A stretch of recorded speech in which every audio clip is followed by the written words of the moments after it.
Assalamu alaikum. Some of you may not know that I lived in Gaza, Palestine for a couple of months before the 2014 war. I've been asked what it's like living there and what it did for my faith. It actually made my faith so much stronger. Living in the West, living in first world countries, living in peaceful countries, death isn't really on your mind. You're not reminded of it.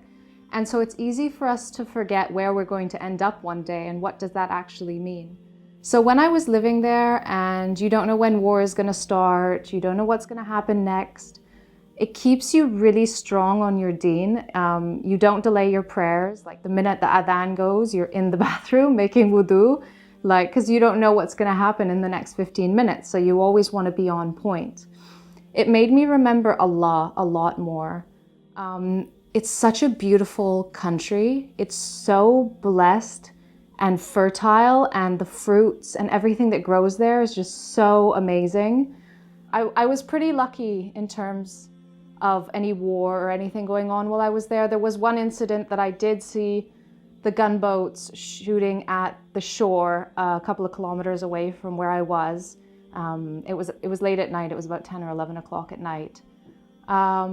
And there were some airstrikes when I was there, but they weren't near me, so I didn't actually realize that they had happened until I read the news the next day. Not having electricity is very difficult. Inshallah, that situation changes soon for them, because we take for granted having a fridge and a freezer and being able to store food. But you can't buy more than you need for that day because you're only going to have electricity for 8 hours a day. And if you buy any meat in the freezer or whatever, it's going to go off. So you just buy what you need that day. And then other things that don't go off, like fruit and vegetables and things like that, is fine. Also, water is an issue there. If your water tank on top of your house runs out of water, you need to call down the water truck to come and fill it up for you. And the tap water usually tastes pretty salty because I think it does come from the seawater. Petrol, cooking gas is very difficult sometimes. I remember chasing down the gas truck. We were driving one day and we saw it going into the petrol pump and we got really excited and filled up the tanks. And yeah, it's just, you live very simple, and the power and the resilience and the beauty of the people there is just amazing. What they go through, the stories that they tell you are just unbelievable. And then other than that, it's just really quiet.